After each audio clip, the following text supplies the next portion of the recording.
നമസ്കാരം. ഉഴിച്ചില്, പിഴിച്ചില്, ഞവരക്കിഴി, ഇലക്കിഴി, മണൽക്കിഴി, പൊടിക്കിഴി, ധാര ചെയ്യുക, ഇതെല്ലാം പഞ്ചകർമ്മമല്ല കേട്ടോ.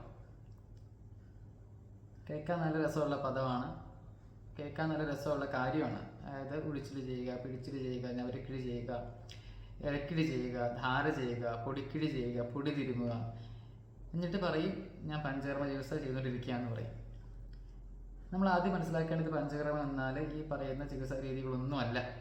പഞ്ചകർമ്മം എന്നാൽ വമനം, വിരേചനം, വസ്തി, മത്സ്യം, രക്തമോക്ഷം, ഈ പറയുന്ന 5 ചികിത്സാ രീതികളുടെ പൂർവ്വകർമ്മങ്ങൾ മാത്രമാണ് നമ്മൾ ആദ്യമേ പറഞ്ഞിട്ടുള്ള കിഴികളായാലും എണ്ണ തേച്ച് കുളിയായാലും പിടിച്ചിലായാലും ധാരയായാലും എല്ലാം. ഇന്ന് ആളുകൾ ഏറ്റവും കൂടുതൽ തെറ്റിദ്ധരിച്ച് പറയുന്ന ഒരു വാക്കാണ് പഞ്ചകർമ്മം എന്നത്. അതുകൊണ്ട് കൂടി തന്നെയാണ് ഇങ്ങനൊരു വീഡിയോ നമ്മൾ ചെയ്യുന്നത്. അപ്പോൾ വരും ദിവസം പുതിയ വീഡിയോ, പുതിയ അറിവ്. എല്ലാവർക്കും ഹായ്.